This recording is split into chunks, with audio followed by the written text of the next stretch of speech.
zanina kan zirtu chu Hun Hnuhnung bung som na ani to a Hun Hnuhnung bung som na sarmon voi kwa kan ngai thato a zanina kan zirtu ra ta na lal panamin pek chu Thuhretu Pahnihte chungchang ani ya helai thu hi in hnial na ti tam tu ngai dan chi sang sang aron pian pha a maro chu ngai dan tlang lom deuh deuh te po aum ve tho boka ti chuan voin ni ai hian adik tak kan zir don ani ti kha kan soi ma sadu ani thupuan bung som pakhat chang khata tanga chang som pali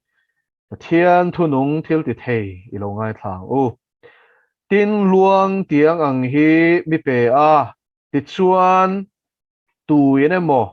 ati hi KJV kan en chuan van tir ko chuan ati ni chuan van tir ko chuan ti turani thola Pathian biak in mai cham nen achunga betu te nen te ro biakin pon lama hung chung kot lai ero chu te tel su chu zen tel te ne na pek ani to si a an ni chuan khothiang lim chu thlasom li le thlani an rab betang thlasom li le thlani ti kha sin chhia turani chang thum na tin ka Thuhretu Pahnihte ne ra chuan thu ka pe anga ti chuan sai puan senin ni sang khat le zanni le somruk chung zong thu an hrilang an hril hun chung a kha chin chhia le ta ola atia chung chu olive thing pahnih le khon var da na pahnih khovel lal ma ding te chu an ni hei hi Zakaria shil lok na ni tin an ni chu tu po in ti nat an tum chuan an ka tangin mei alo chua ka an mel ma te chu akang ral thin tin tu po in an ni chu ti nat tumang sela chu tiang boka ti hlumin anom turani chung te chuan an thuhril chung zong ruah chu lo tura van ti pin thei na an nei an du hun a pianga thisena chantir turin tui te chunga thu an nei a khovel hi shem na tin reng a shem turin thu an nei boka ati ringota kan BSI le len Bible a hian amai ro chu tui du hun a pianga thisena chantir the ti nu hian shi an du hun a pianga len tir thei turin thu nei nan nei thu KJV lama chuanin aum tel bokani pu PCB siama Bible le len a khain mangani chuanin muanga asap chong chia thiam chuan lo en ro tin an hriat tir na thu chu an hril zo huna leilot atanga sakol lo chuak chho tur chuan an ma ni adovanga atne anga atihlumang sakol pahnih na he ni tin an ruang chu Lalnunpuii kot thlera chuan a om renganga chu Lalnunpuii chu tharau lam thu a chuan Sodom le ai gupta an ti ani chu ta bok chuan an lalpa chu khen be in a om kha kan lalpa chu khen be in a om kha ti na ani kan lalpa ati chuan lali suwa Krista soina ani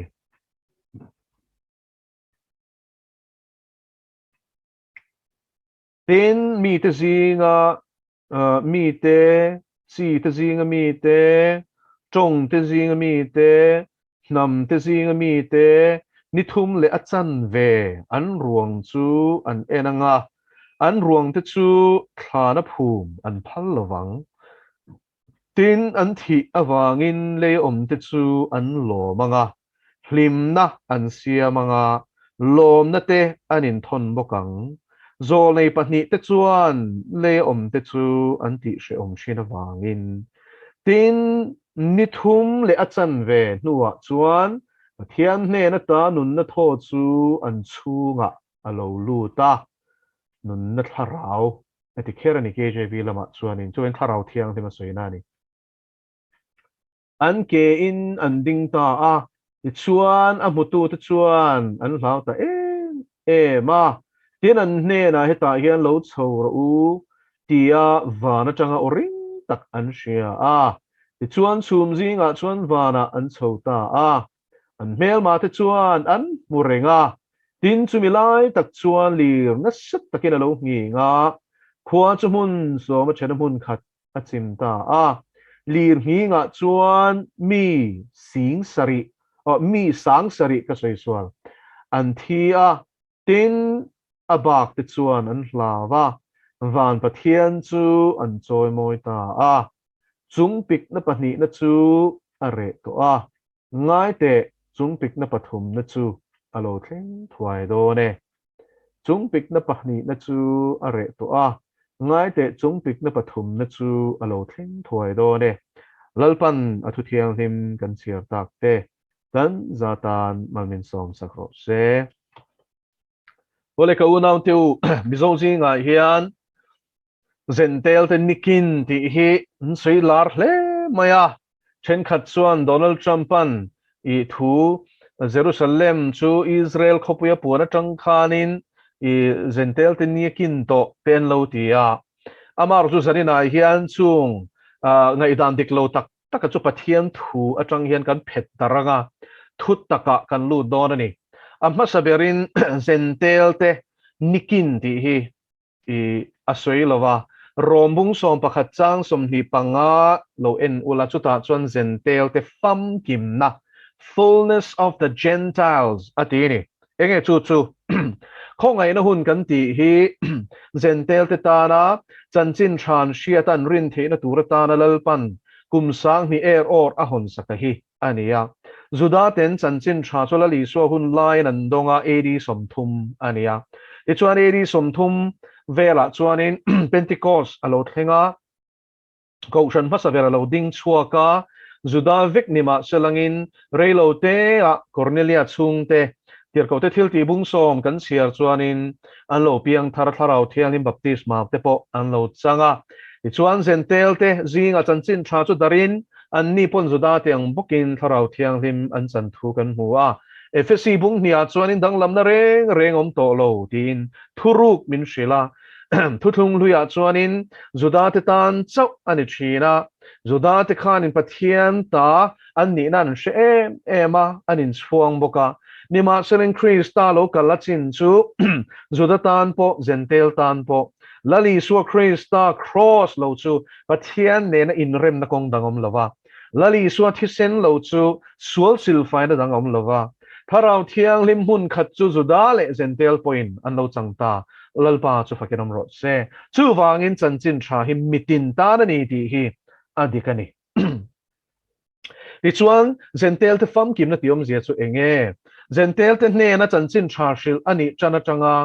zil ani to phuna hi Pathian in a ruat lok feka chu chu mathai mung som hi pali chang som pali a chuanin ato phun tu re hi ti hian min shil ani ti chuan he ram atiama selangin agrik tong kan en chuan in Basilea ania chu lal ram kingdom ti turani tin he lal ram chanchin tha hi nam tinami te hne na shiat ti na turin shile no mga tia an ring vek don atilawani rin vek angai lo he shil lok na thleng dik tur hian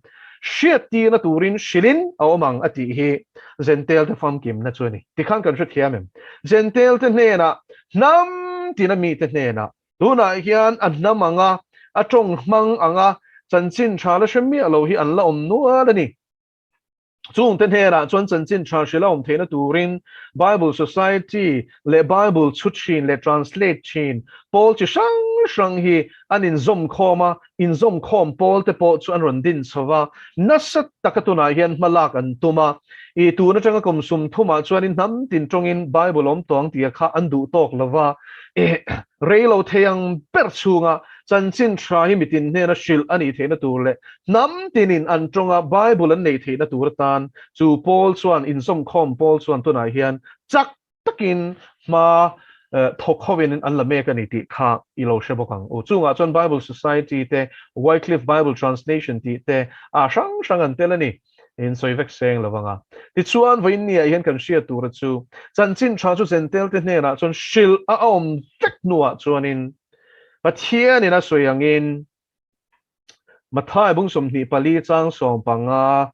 a thu ziak le shil lok na karon thleng dik don ani chu zol nei Daniel bung ko chang som ni pasaria lo soya ta chuan in haral thil na lein thoi na chu hun tele hun chan ven nuwa chon ti to pa ninga ti ni Jerusalem temple sak ani le tur thu hi Daniel kan muwa ti chuan la li suwa chuan chu Daniel shil lok na chu ron sui in dani mathai bung som ni pali chang som panga chuanin ti chuan ti chiu to ten zol nei Daniel sui kha mun thiang lima ding in hu huna ti ni chu wangin hei hi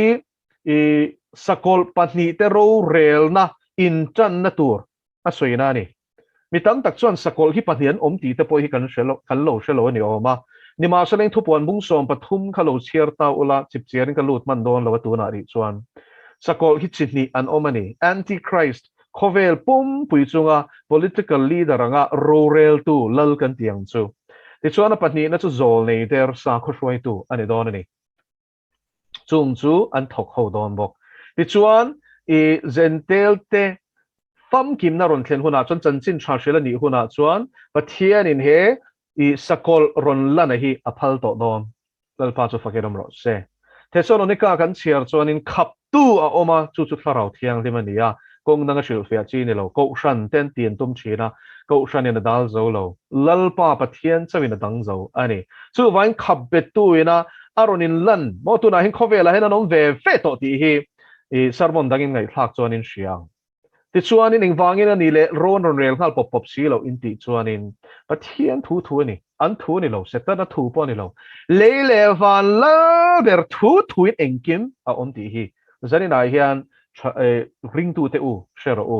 chu wain lal I suan hne na hian hlau turom lo ti hi kan sia tangai lal pa chu fakerom ro se sakol po hi mo adu hun ai lar ngot thelo lal pan le ati huna lal na ron chang don cho ole lal pa chu fakerom ro se chu wain thu puan hi lali suwa chaw mo na thu ni ti chuan lali suwa chuan zol nei Daniel soi mo ti chiu tu ten sakol masa jok political leader khovel pum pui chunga rorel tur le nam tin te chunga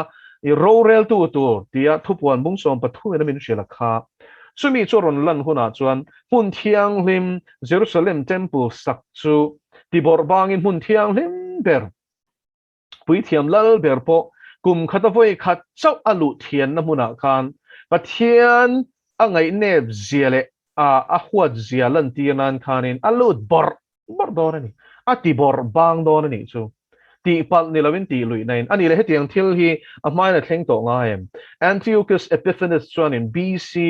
zale som nga borvel ninga shia a data kha that is well made thei ma chu ti borvel a chuan in Jerusalem temple Pahnihte na second temple anti Zerubbabel te khowina kaldai ho zinga Babylon atanga sultan na changan kirlian sak Heroda inalali so pian ma dewa changa kumsum ni chunga azawa ange kha temple kha ati that vel a renovate vel ta ni siam thale ni chu temple ngei chu Heroda na zawma khan Antiochus Epiphanes khanin mun thiang lim berlutin ati bor bang to ni no so na hlin tha ang kha chu main thleng to ma se Antiochus Epiphanes kha amplified Bible chuanin he zol nei Daniel soi antichrist khani so Daniel soi kha chu thleng dik tek to lom ti ten alo soya adik lawani lali suain Antiochus Epiphanes ina temple Pahnihte na ti borban nu daya zol nei Daniel soi kha lo la thleng turangin a soi tat lalpa chu fakenom ro se chu wangin helai hian a khun hi I hai lawang u lali sun temple hi voi thumna tar sak ani tur thu hi mathai bung som ni pali chang som panga khan chiang tekena soi ti na ni chu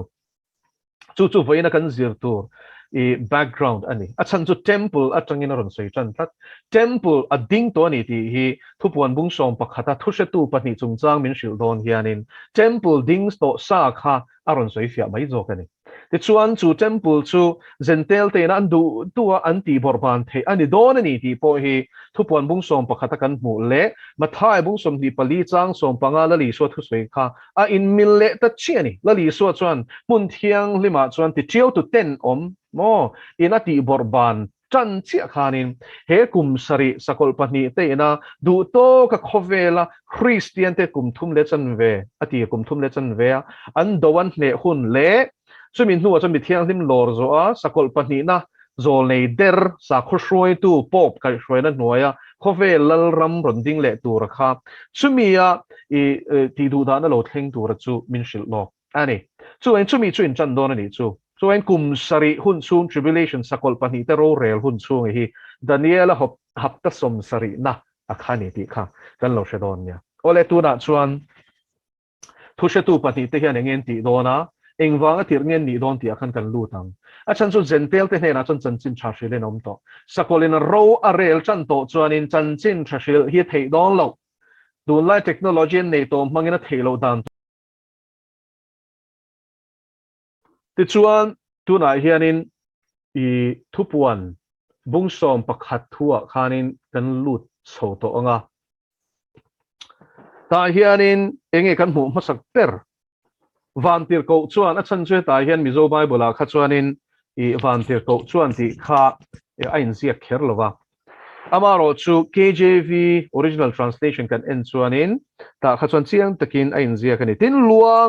เตียงอังฮีมีเปียวันที่เขาชวนินโจหันเทน่ะชวนเปตานี่ที่ชวนตุยนะโมอติฮีวันที่เขาที่ตัวนี่ทูละปะเทียนเบียกอินโมตัวเบียกอินโมปะเทียนเบียกอินทราบตรงที่เอ็นชวนิน temple atini the temple of God atini rise and measure the temple of God atini so when temple la soina niya eta hian I Pathian biak in ti kha temple ti khan soi tai la fiale zo lang chu achan chu Jerusalem temple hi avoi thum na tan sakani don ti hi Hun Hnuhnung chin chia na ani so when chu sak ani to nga ading to ni chuan enge ti ro ti a biak in mai cham nen mo achunga mai cham nen khan achunga betu te nen te ro atini chunga betu te nen khan te vek ro atini chu biak in pon lama hung chung kot lai ero chu te tel su chu sen tel te ne na pek ani to si a an ni chuan khothiang lim chu thlasom li le thlani an ram petang Daniel bung kwa chang som ni pasari nen helai thu hi ain mil le ta chi ni he ni Pathian Thuhretu em na chu Daniel ne na heng chung chang lal pan tharawa wa vantir ko kal tlanga shia tir lai kha BC zanga le ti bor vera niya he thu hi chu AD sang ni bor vela thil thleng tur ani mo kum che kan soi thelo ma selangin sakol ro re lein chan to nu a soi na ni chu ta chon temple ading to a chu temple ati bor ba na tang chon he hun he chan don kan ti to kha ti chuan pe kan ni to sia an ni chuan khothiang lim chu thlasom li le thlani an rap petang ti khan Daniel bung ko chang som ni pasaria chuanin hun tele hun chan ve angin a soi chu chu kum khat kum ni kum chan ve kum thum le chan ve tia ti na ni ya ti chuan hun kha kum khat ti na ni hun te chu kum ni soi na ni hun chan ve kha kum chan ve soi na ni chu aramaic tongin ain zia ka mo Daniela khan chu kum thum le chan ve ni aum zia dang lo ve amaro chu helai chang ni na hianin ani le chu temple thiang lim chu zentel ten apon loya kha chu eng ti khleng nge an I ra borban theidon lalpaning thenge phaldon kan ti chuanin thlasom li le pani chu kum khata hian thlasom pani oma han paita ula engzange kum thum le achan ve chia 3 years and 6 months kum thum le chan ve chia ani kum thum le tharuk ani ti chuan atir kum thum le sakol masazok Khovel of betu to political leader antichrist kan ti Christa do dal tu in a ro arel hun sunga thil thleng tur ani chumi hun sung chon Pathian in temple kha an du an ti borban kha a phal don ani mo chu phal ani chu Jerusalem temple hian sanga ma se Pathian nung tan chu wa se thiang him tur ani lai hian sakol khan ati borbang dona chu Pathian phal na vekin ani don ani chumin huwa chuan Daniel soyang khanin halal le in thoi na po khati top tekanianga sakol masasok an pin milim din anianga chu chi bible nge turin sakol pani na chuan thu pe don ani chang thum na kan kai chawang tin ka Thuhretu pani te ne na chuan Thuhretu emo pani Thuhretu chu nge lali swa Christa ne na in zom na nei mo lali swa Christa ne na in zom na nei lo chu Thuhretu ne theilo Pathian shetu lo hian a thu a she theilo a Thuhretu ni theilo ani chu witness ati na ni sap chonga chan hey witness ring tinge Thuhretu chu khoya nge apoi mo na ko ta te hen apoi mo ni tero ke sa lo om ta a mi pakhat chung chang an ngai to ta ni chu ta chon Thuhretu anon ko thira ni kha an ngai to lai mek thiam chan na emaw thiam lo a chan na tur na tan khanin thuhretu kha an poimo tak ta ni chu entinan tual that emaw pu lo ni ta sela a pu lo ni ta sela chu ta chon ko chuanin ama veng him turin ama chhuah zalen tur khan apo nge tual tha lo zia soifia tur khanin thuhretu mo chu tianga tual tha lai la chu mi thi lai chuanin he mi hi kabula reng alom eng poi ma soi thei hli ne khami dar ka ra khason kabulo ma lom ti tu an omani chuanin khami kha chhuah zalen theina chan sakha sang em ani so thuhretu kha kot an poi mo em maya ama ro chu chu tiang ni tu chon der ni lovina tak ni kha poi mo em bokani tu ta tak chuan zona zo tu te po mi fing tak tak an deta thuhretu ni tak tak le tak tak lo kha nasa takin anan so tanga ta chuanin a hriat tak tak le tak tak lo te a thu soi te le he ta ataka thil thleng te kha ai milem ti te kha an en fia don ni mo chung zong zong chu thuhretu kha arin tlakem a hre tak takem ti kha fin fia na dang kha a omani voi ni ai hen heng thuhretu te poi pathian tir an ni tak takem ti heng tinge kan hria tang chin chia na sang sang tang hian alang chiang em don ni tin kha thuhretu Pahnihte hnena chuan thu ka pe angati Pathianin thu ka peng lalpa chu fakiram ro se eng thungen soi don Krista ken be chan chin an shil don ani lalpa chu fakiram ro se ka unau heng thuhretu Pahnihte hi chumo zentel te hnena ni to lovin khok thiang lim Jerusalem a Israel rama Juda te hnena chau chan chin thashil tur tiran ne don tuna kwan Juda ho hi Israel rama kwanin 8 million bel an ome antia chung jing sing hi le sanga borvel chu Christian kan tiang hin ni Juda Christian so an 8 million chu nia noi somriat borvel anga ngai an ni sorry I can't tam thea I can't claim the shit me thea ma se chu ti borvel chu an ni to a chu tiang Juda ho jinga chuanin ring tu an claim zia chu sing hi le sanga chu an ni noi pon tling phalo ni chu noi somriat jinga khwan chung te hnera chon tunge chanchin tha shilang te ro sakolin ro rel to si zentel te hnera chanchin tha shila ni thelo na turin engkim mai satellite te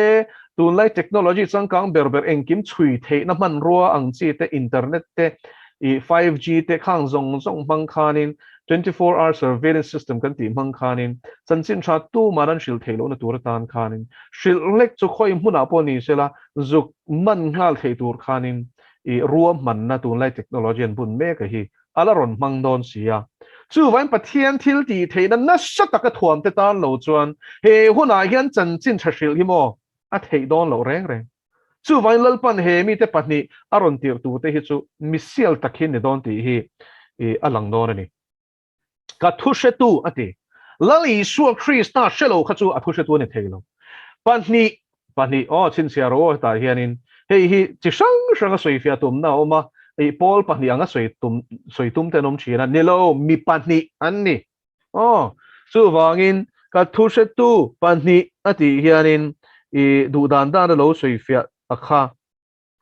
a chi lawa 2 witnesses atia sap chonga podang lam chuang lawa chong bul lama po enula angai renga ne na chuan thu ka penga ti eng thu nge Krista khen bele a thole thu an shil don ni chanchin thatik takan puang don Juda te ne na lau nei mi alawin thil ti theina maklu tuk ne na lalpan thuam chuin an soi pop don lalpan chu fagenam ro se pan ro pui don em ala imo Pathian rem ruat ni chu wain Juda te khon la har don Pathian ni nge nga zentel te fam kim na ha khalom mo rombung song pakhat khalo zir chiang ve mai ro kan soi vek man to lo khang kha chu chuan sai ipuan sinin sai ipuan hian en tir thutlung lui uluk ta kai lo chiar thina ni chuan in ngai tlom na en tir ni sai ipuan chuan thom na pa ngai ni lovin sai ipuan mi na sin chuanin enge in ngai tlom na en tir ni Pathian ma atlom a chan chu tlom na dik tak chu Pathian ma tlom na hi ni Pathian thu oi na tuka tlom na sa yom lo lalpa chu fakiram ro se mishing in tlom na kan te dan chu mo mishing te du ti kwal thei mo ani mo te de reng thei nilo Pathian ne tlom ti chu mo a thu bak ngai chan nei lo hi ani lalpa chu fakiram ro se chuan heng Pahnihte hi chuan Pathian thu bak ngai chan an nei don lo Pathian in ti tura ti bak boy pui nei don lo lal pana soi tura pek bak an soi don lo lal pa chu fakinom ro se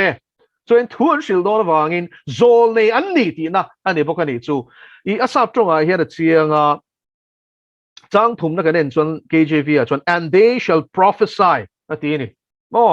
Mizo trong ai chọn in thusil tí rigot khanin lelin anh ấy amaro chú sap trong ai te tí na Greek trong ai po prophesy anh ấy zol này anh nị thì na này chú thì khăn chiang emaw Thuhretu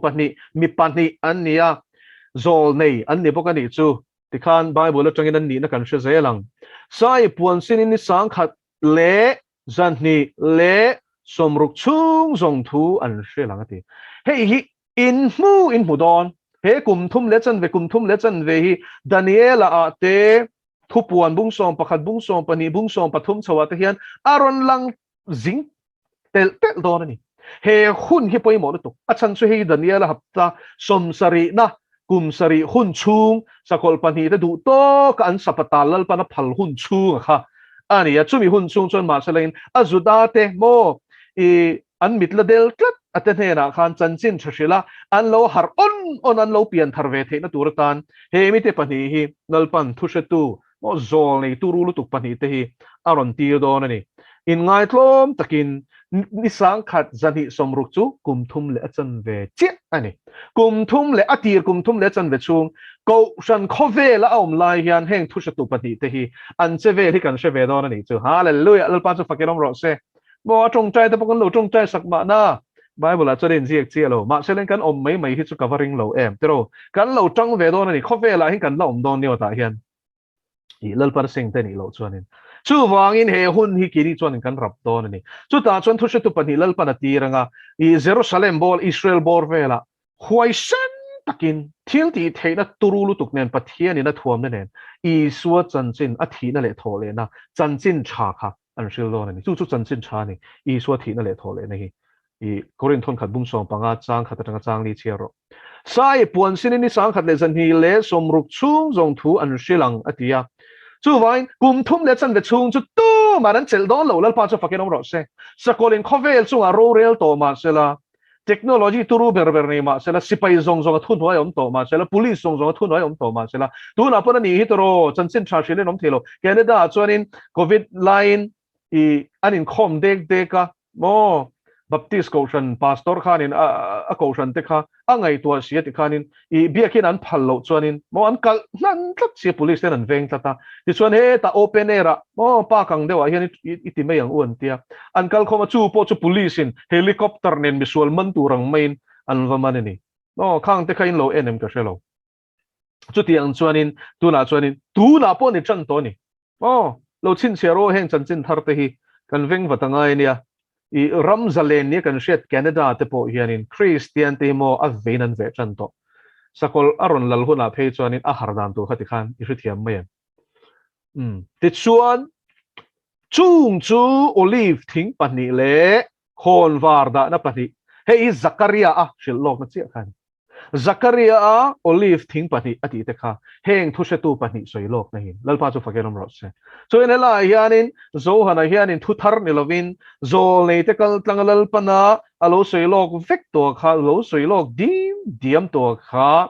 I amule ani chu BC zanga borvel mo tu na chang kumsang ni le zanga kal ta khan Zakaria ne la lalpan tharavin alo sia ti te to lalpa chu fakenom ro se varo pm tero chuan chung chu olive thing Pahnihte le khon wata na Pahnihte khovel lal ma ding te chuan ni engmon ni khovel lal te Pathian ti lo ni ota hian khovel lal te ti chu wangin sakol kol love an ni hi Pathian tharau thiang limin Pathian in na sat taka thuam don awangin chung lal te pu reng lai chon chanchin tha hi mo huai to khian an shil pet me don ni chu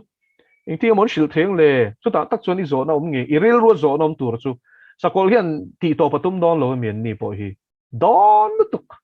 tha tum don lom sipai zong ral thuam zong a thaber ber ne yang a du tiang ti khan khang ho kha I suwa chanchin an shil thelo nan vat hat ro te po ti ve don ni mo ole chu chulal pan a shelok shelok diam ruam man na sia men kan Pathian hian te reng mai lal pa chu fakenom ro se a huna chun mo Pathian zi lal pan ron tar lang don hallelujah changa na tin an ni chu tu point ti nat an tum chuan an tum nge don san sin tha du ang to kan shil thelo na turin ti hlum an tum don zuta ho an har pep pep don sia an piang thar mol mol don sia an thara mi meng don sia solang khan an ni po phulip an ni tom thara mi del na kha I suwa chu me sia ni ti rin thelo na kha dal tu zong zong alal pan he mi huna hi zon mo heng thu tu Pahnihte an mi rin zong tak zuda mi rin zong an niangai zol nei satlia thelo zuda ho en an ngai san ber ber an niangai ti hi siang ro chan chui ta hian zentel pakhat man tel tolong chan chen shil na hian zuda ho ne na shil tur hi chu Pathian hian a thlan poi thlang uluk anio an rin nge na turin an mi rin zong tak thu thlung hlui zol ne an niangai ti hi chiang takin lo shelero ti chuan chung chu olive thing pani le khon wada na Pahnihte chuan an auta ni ole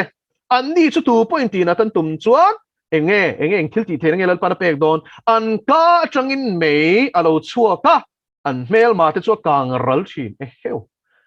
varo pui don em tro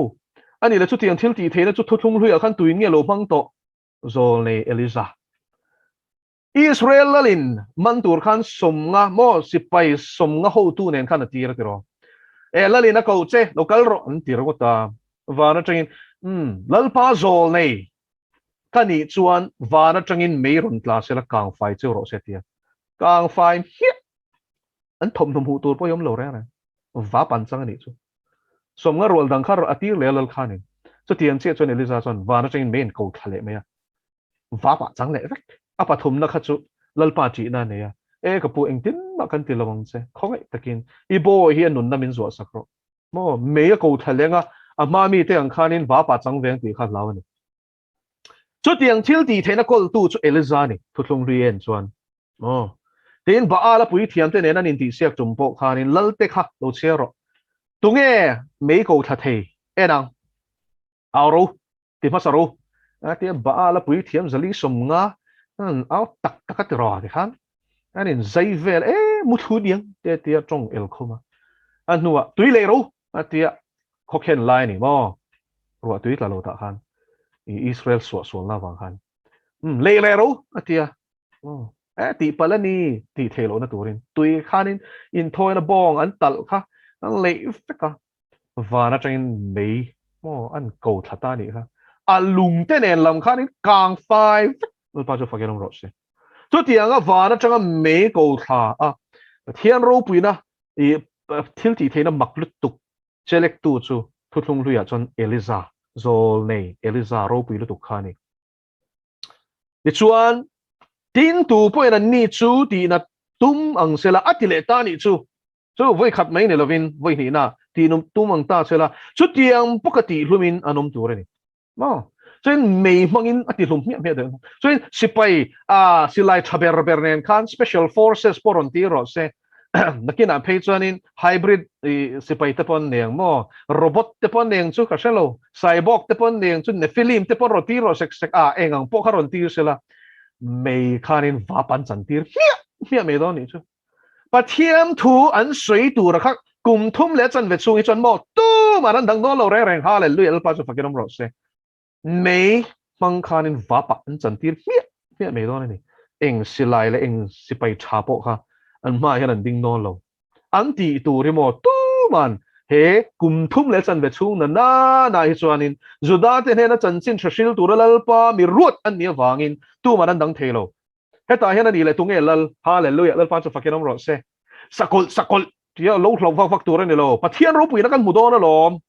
sakol ron lan nuwa mo mi dang te chun ni chan chin tha kan shil thei to lawang ma selangin mo heng Thuhretu pani zol nei turu lu tuk Pathian in ron tir tu te che vel hi chmo kan mudon abon don lu tuk a ro pi don lu tuk ringot kan Pathian ro pui je le thil ti thi je kan mudon chan chin than shilanga ti hlum tu rin ron kalanga mo mei khanin ti hlum piep mei don ni chu tiang chuan an wak vel ka ti khanin Jerusalem bor vela han chan chin tha hin shil do na Juda te mit alameng dona Juda te nan Mesia an hai kum sang ni chu an hai to kha hallelujah lal pa chu fakinom ro se mo tir ko po la te du thu sam thleng dona ni chu rombung som chang khat khalo chia roi nge du thu sam ka Juda pui ka Israel pui te cham damin om sila ti ka du ji lal pan min shiat pui ti ni mo an mit amen the na turin lal pa the na hian a thei phei chuan chatuan nun na ka chan tur hi alimo khang kha min lak sak mai ro se chuti khop chuanin ka in huam ati chuti khop chuan a Zutapui te kham pangai ni chu nun na bu ming chuang thai bo in huam khopin tir ko pola khanin Zuda te hi a mangai ni a Israel pui te hi a vei em ani ti hi kan shia ta ngai ni rombung som khalo en ro chiang lu to ke na mana zia chuan enge chang ruk na o chung chuan an thusil chung zong le sin chiana dang le o me al khapa khat na o pani na ruwa su ro tu ra van ti pin the na an nei tunge chu chu nei Elizabeth lal ahaba lalai khan baala abia ka wangena chan chu anupui Jezebelica baala pui thiam fanuania no lal fanuania pui thiam ane boka apa kha ti chuan chu tiang khopa ramhuai biak na in chia pia ramhuai thil ti thena mang thin baal bet thina ni wangin Jezebeli ahaba ro relan huaya khanin Israel faten Pathian nung Jehovah chu beto lovin baal an biak sana wangin Eliza nera chon lalpan thune na peta a ru asur lo na turin thu pe mi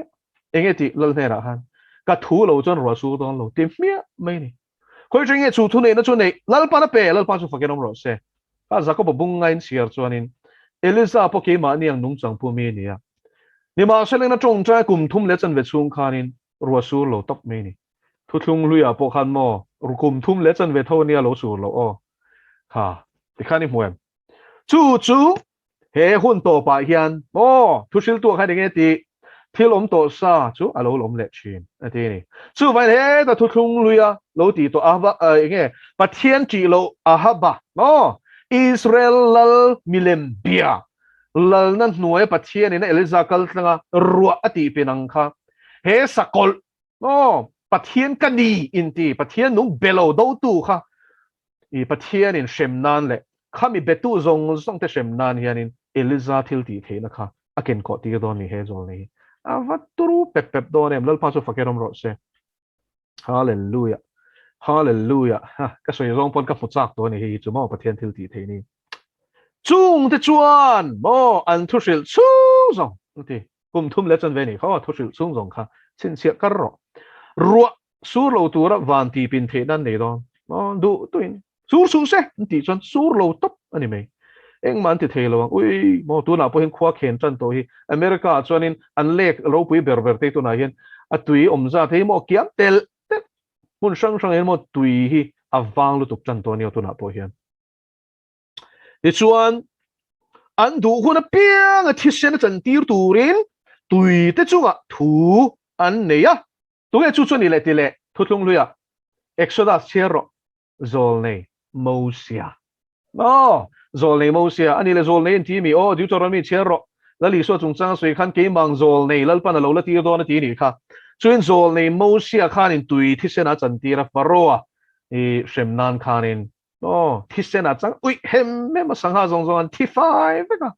e lui om zong zong khati khan ti ni kha chuin lui chok mai pon lovin tui fin riat te pon ni chumo tui reng kha thisena chan ti the na thu nei nan nei don heng thu se tu Pahnihte jinga pakhat hian chuan tunge Mosia na achelek thin tro thu thlung ria chung chu ha an ming min se lo Bible hian dot na ma se an sin chiana ken ko tu ra tang hian tunge ni ti hi riat thei ti chuan chung te chuan an chan ti turin tui te chunga thuan neya a top na ber khovel hi thil pakhat heta hian an mai lian lu tuk ta ni ti chuanin asap tonga mi hi kasiar me nga tuan karon letling mai don nia helaya i BSI Bible an mai poimo lu tuk chu and have power over waters to turn them to blood ati nuai hian and to smite the earth with all plagues khovel pum pui hi i nat na shi chi shanga shem the na an neang chu tiang thil ti the na chu tunge ken ko Mosia khao ati punga ti khanin i pan an ne tero i ai gupta mi te khanin goshena mi lo te khachuanin ti khanin i an rante a khanin shi alenga tho te ti punga mo tiang khan utok te puntira khang khan shin keng te kania te chuan chung ang shisang sang len tir thei tu chu thutlung luya chan mo sia ni chu chin chiana masa pani vana changa me ko thak the na me chu thu nei na me mang shem the na le pani na chuanin enge ruwa sur lo tura khokheng tura ruwa ti bang thei tura thu nei na nei tu chu elizani chuan adot le chuanin tui thi sen chan tir thei tu le shri chi sang len tir thei tu chu mo sia ni fiam o ti khan Pahnihte te min pe nei chu Pathian hian an ming min shil lo thua hian ma se mo sa bi min pe chu chu nia mo shiat na tur bing ne piang ina ti kha thu pon chu chu nia o chu chu ni he ta hian Pathian ning kim mai hi chiang fek foka azia kher lo na chan chu a chui pe ta na lom hei hi ole en le zelang chang sari na tin an shiat ti na thu chu an shil zo khuna tin an shiat ti na thu chu la li so chan chin a thi na le tho le na chan chin a kha kum thum le chan ve ni sang kha chan hi le som ruk chung an shil pap phuna an mani ti lum tum tu chu ti na tum tu chu me manga an ti lum pap khuna khwate ti khanin ti khenga nga ruate su lo turin thun pe nga tui thi sen aten chan tir nga shi te bon du to kin khovel pum puya zuda Israel cho soi lo ni o ta hian khovel pum puyan len tir thei do ni chu cho diang thu ne na cholal pan heng thu se tu pan hi te pe cho en atir kum thum le chan ve sakol ma sa jog ro rel hun chung hian an ni hian chu tiang chuan an soi pap panga olen tho zo nu chu ne nge lo theng non le an shiat ti na thu an shil ton nu na leilot atanga sakol lo chuak chho tur chuan leilot atanga sakol lo chuak tur hi atu nge o thupuan bung som pathum chang som pakhat kha keu ta ula tin sakol dang ati masa zo ko oma adang ron chuak ani chu tin sakol dang le atanga lo chuak ka muwa beram no ki ang ki pahnia neya dragon chong angena chonga sakol masa zo thu nei na zong kha amit muwa amanga leile chung om zong chu sakol masa zo thi pui khop hial tur hliam dam le chu chibai buk tir boka ti ni sakol dang le atanga lo chuak in huan tu na khan le atanga ron chuak wale thupuan bung som pakhat chang saria soi hi khoi chang ron chuak nge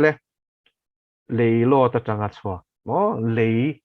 atanga ron chuak le lo ta changa ron chuak le lo chu he ta shem munau mani tin le noi changa ron chuak ani chu mo shem mun atanga ron chuak sumi tharau chuan in aron lu chelanga chuan he sakol Hnuhnung jok sa kho roi tu zol nei der ti a kan shiat boka khan enge ron ti dol le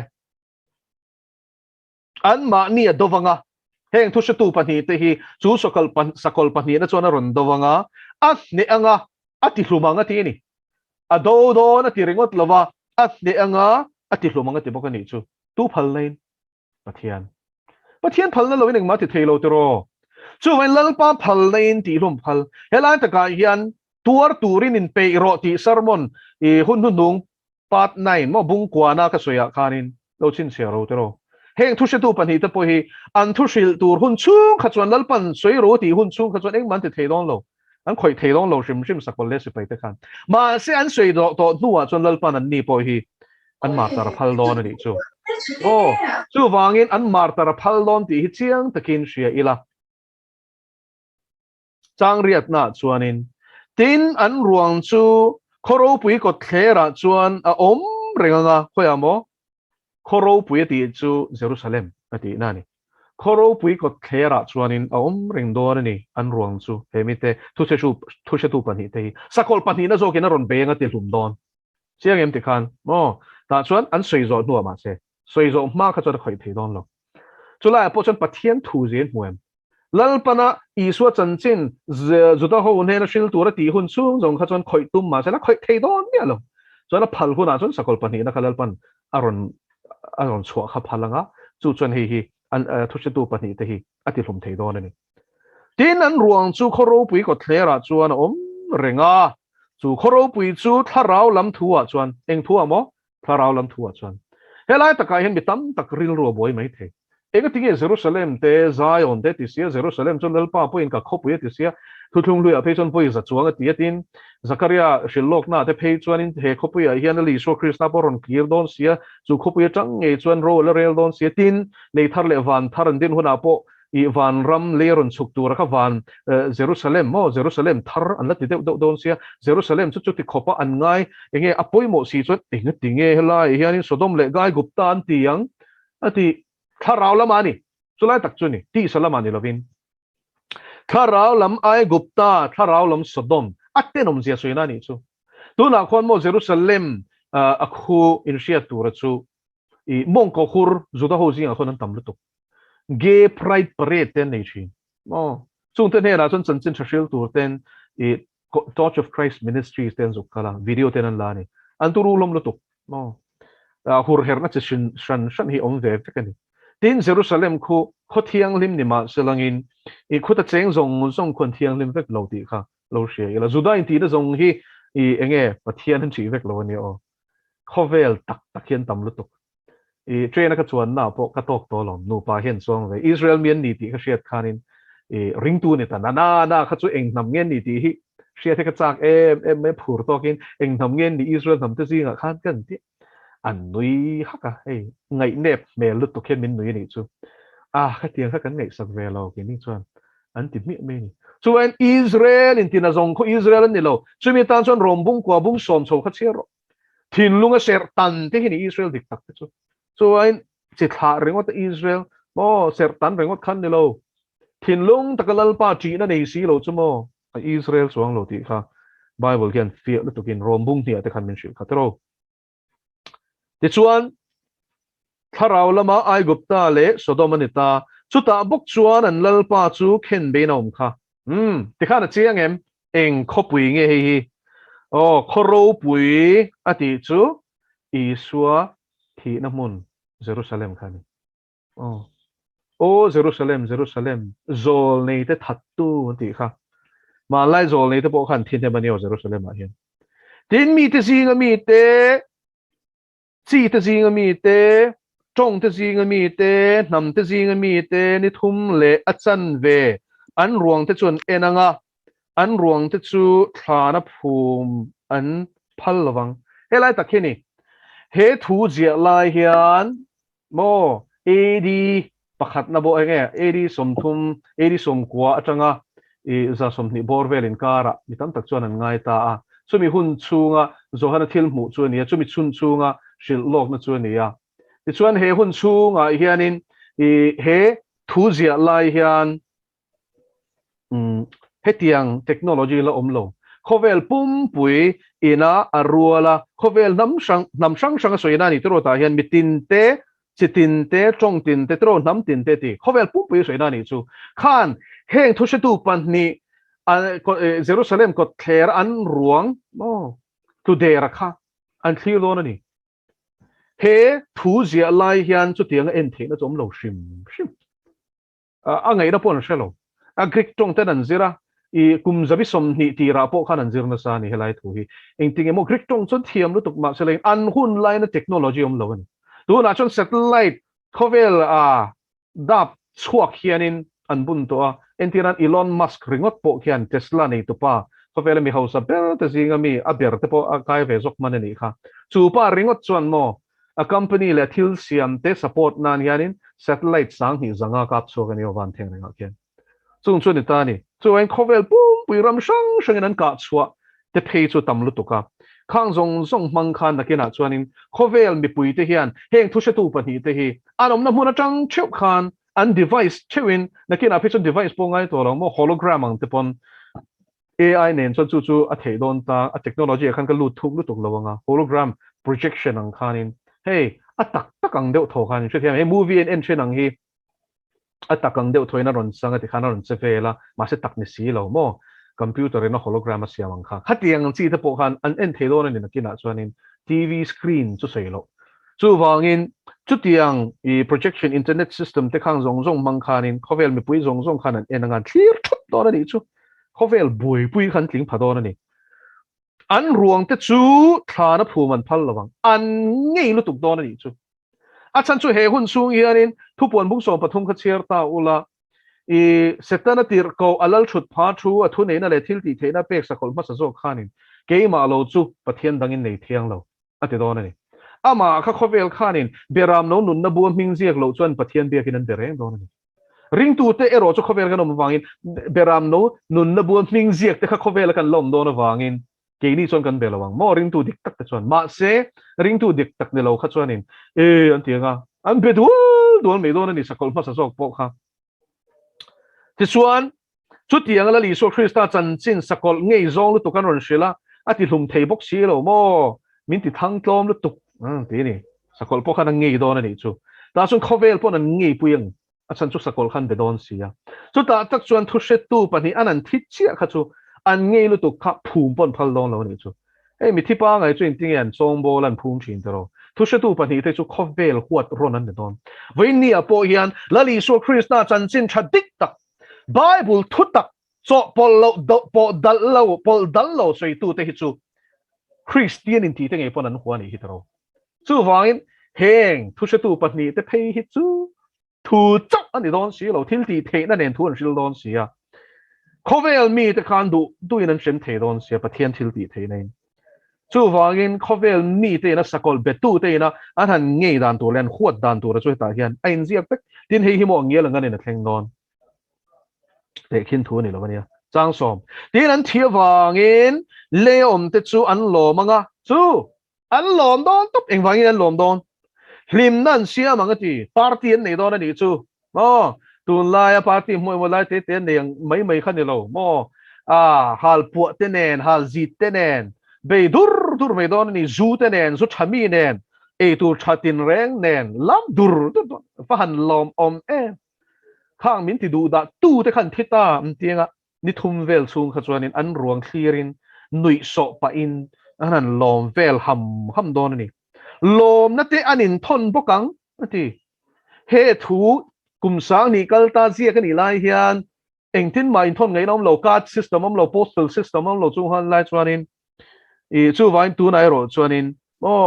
I Facebook te khang mang khanin lom thu te khanin son pop mai don ni chu te ro 5G in buno khuna pheichon khang po khangai lawang tin lom na te anin thon bokanga zol nei pani te chuan le om te chu an ti shom chin awangin ei wangin mon lom em an lom em na chan chu ring lo tu te an ti du da chin awang ring lo tu te shem nan ken ko wang khan Pathian thu pekin mo ruwa te an ti top thei don ani tui te thisen an chan ti ranga mo chu wangin Pathian ring lo ho khachu an lom top don ani khovel mi te khachu Krista hotu te sakol lama tang te khachuanin an lom top don ani chang som pakhat tin ni thum le achan ve nuwa chuan Pathian ne na ta nun na tho chuan chunga alo lu ta an ke nan ding ta ti chuan a butu te chuan an lau ta em helai han suang to te u an thi to ni mit thi dik ta kan ni an tho to feka sakol pani na zo khana ti hlum to an ruang chu la oma tin ko thera du pia mu thei turin no TV darka som ni pali hian cover reng don hian top mai ni chum lo chat lovin du pia clear thei turin ti chuan chu lom lut tuka no en thitan va han cho em an ti lai taka Pathian in an thok khoman kai tho phut mai tur chu an ma ni huate tan chuanin arap om don tuk ringa an mel man huat em ta kan tho ngal ta ni chu voi ni hian hilai hian ka sei du chu hei hi ni kum thum le chan ve nu mi thiang tim lo thleng don tia kan zel ti na chan chu an tho le an ni tho le ni tro Eliza kha thi na tem top lovin vara shoi chawena om thi na tem top lovin sakor to lai lir van sakor to lai lir mei al khan nung chungin Elisa mu reng line Elisa kha shoi chawani thimi a theine mo chuan Isua khanin zawhna baptist tu zawhna kha a local le na chu ni tia ma se local le don malakia bung thum chiaro Elisa hi lo lang le don a shil lok thlap zol nei te bu hian tin mo sia hi enga tinge arwang hi Mikael le Gabriel ten anin chu zuda le khathon chang ko na chiaro mo tan chiar sak nge nge se zuda le khathon hi thupuan ma chia khania lo keu ula bunga om lo ni o he bu hian chang chiom chang ko na in ro nima sele Mikael van tir ko chung nu ber achan chu Lucifer ana mun kal san to nu khan I Mikael hi van ter ko chung nung ber aneta ber ma khan diabolanen anin beya eng chung chang e diabolanen chu setana ni setana le Mikael khang ating enin be eng thuang enin be Mosia ruang thua anin nialai khan diabola chuan thu rel sakina soi chingam lova lalpan hauzok chero se ateta zo khati tero le chutang le enga tinge Mosia ruang anin chu le enga tinge Mosia ruang chung cha han thu nei an chu a chan chu lalpan la kai tho don ti hi Lucifer po hian a hrethiam diabola hian a hrethiam chu wangin tho le thei lo tur atak sa ti bora la hi cha ma selalpan atak sa veng turin Mosia ruang veng tur khanin Mikaela da tla e heo zuda le kha thona in zia kalo chu thu chu zia ke ti khan aum je man chem a chan chu he hunatan hian Pathian en taksa hi ahum tlat Mosia kha thi do na khan Deuteronomy lo chero bung top lam kha amit a chuai lo tak a chak na chuai lo ti awang la yang chi khana la chak ala fit lu tuk ma selal pan lu phal lo wa kumza le som ni lek nin mo ani tan kha chuan mo za som ni lek som ria ni khana shwai chan ni a chak na kha kiam lo re bong no lim te kha rot som chu lal pan he hunatan hian in atak sa hi veng turin Mikael ati Lucifer upon a shia chu in chu a thole main a chan chu heng mo thu puan mi hi she velom chu dan tum hian ti chia ta tum lom taksa lu le na tur nei lo nan mo sian ma se lal pan a veng thlat kha khalom Mikael ne na an lo in be na chan te thiam ten te khan Pathian thuye ai kanik kwal vek ole hallelujah le pa chu faken ro se ti chuan nge lo thleng le don tin an ne na heta hian lo chho ro u ti awana changa oring tak an sia oring tak ti khoi nge mu le khoi ang nge mu te cholonika thon khat bungli chang som paruk chero lalpa nge chu thom nen van ti ko chung nung beron en Pathian to ro rin en wana tring lo chuk ton chiang em ti khan mo lal I suwa thom heta tin an ne na heta hian lo chho ro u tia vana changa oring takan sia ti chuan chhum zinga chuan ani le the chuan ka thon khat bungli chang som paruk som pasari chho kha chia le ro le mo khoi ange chhum zinga te van huna te gen chhum zinga te khian lak chhowin kan awang ti kha mi thiang lim lor soina ni chhum zinga chuan vana an chhota an mel ma te chuan an murenga ti chu van mi thiang lim lor hi mo khoi lai movie a ruk ruanga I shet lo lai la bol dei ang khani don lo ania mathai bung som ni pali lo chero la li so na soi cheng tu kol chu chakla ma phe thlang lama po mu theng chia hian mishing pa palo kal le na chon niang ti min hu vek don shem huna mi te nge po khanan mu don thu puan kha chia le ro bung khat na khan ama chun tu te nge hian mon la tra khum don shem hunom te nge ponan mu don ania kol ki lian mu don zan mut lai te pon chuna te pon mun chen khata zan ni ngan hun chen khata chuna ni ma senin Krista mi thiang lim lora ron kal tur hi chomo an mu vek don lor mai ni ara thak dan tur khati khani shi thianem ai to ro le chum ji nga chon wana an chhota an mel ma te chuan an mrenga ati lali so po shoi chom lai khanin a zirti ten an mu bokatero ma se ni ho chu ring lo tu ten mu don ni chu tin ring tu in pe lo ten an mu don helai ka soi wardu nula thiang lim panga te khamo nu chena lom tlat mathai bung som ni panga chero e wange nu chena lom kun tha an nei lain khon war tui an khol lo khon war chun nei an thiang lim ma se mo tuin nei lo với nia hian chu tui chu tharau kha na nun hi ni lalpa chu fakenam ro se khat tur chuan mo chun reng ngai hallelujah lali so ke bola chut reng ngai lali so ta na hun pe man lo khopin I lo in ti boyang e o mi a chan hi lo chang palange mari chuan lali suwa ro pui zia le lut zia sheng a ka cha kam chuak nun na thu chu mo ngai changa a thalele e ma I so ke bul khat chu mar thi chuan a boy e ma tero Marthi thil tam takai ngai tuai buai ni khati khala li so point thil pakhat chau poi ma thi pakhat chau poi moi hi Christian te ni tikang e mo kan man fu don ko na hen vai nge lalpan kan rong bol na ati to vek enga tinge biak ina in kho ma ti to vek amma kan ngai sak the na ni mari chan kan chan the na ni ma se chu po chul sam lo o kanau tinge pon kan he nan sui chin ava har em kan sia ma se hun pe ki van har em no mut te hi chuak tu ke po min be na sa sin chuna bible ka chiar te mut chuak te ngai to na sang sang lak pen tum yan min be na sal tu ma se langin mo lal patan hian o darkar ni tal ti han hun ka penge darkar ni thu kan chai kan ei chho hi chu puar ok sel mai ni ko nau te lang lo la mai buat sei na hi mo he huna hian lang don in pero chu te lo chu mo thir vong vong tu po la khan lo tang palange lor ba ga om te chan tur hi ni danga chit chirin kan la khel lang won takin longa tha zel ro arap thak don ne o nu chiani idu mi alawang chu vai ni tu na hian lal pan min nau ti in chirin o so ta nei don to lo khata kha chuan tin chu mi lai tak chuan lir na sat takin alo nginga khua chu mun so ma thena mun khat a chim ta a Jerusalem khua mun so ma thena mun khat a chim don ani chu avaras na sa don em Jerusalem khu zaw ni o lir nginga chuan mi sang sari an thia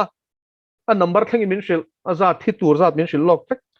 tin abak te chuan an hlawa van Pathian chon choi moi ta ti van Pathian chon choi moi ta ti tin top na ber chang som pali hi toy teng ka sui don chung pik na pani na chu are to a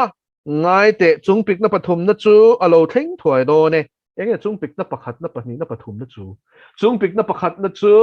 chin chia na pasari te phel khani thu pon bung ruk en ro ti chuan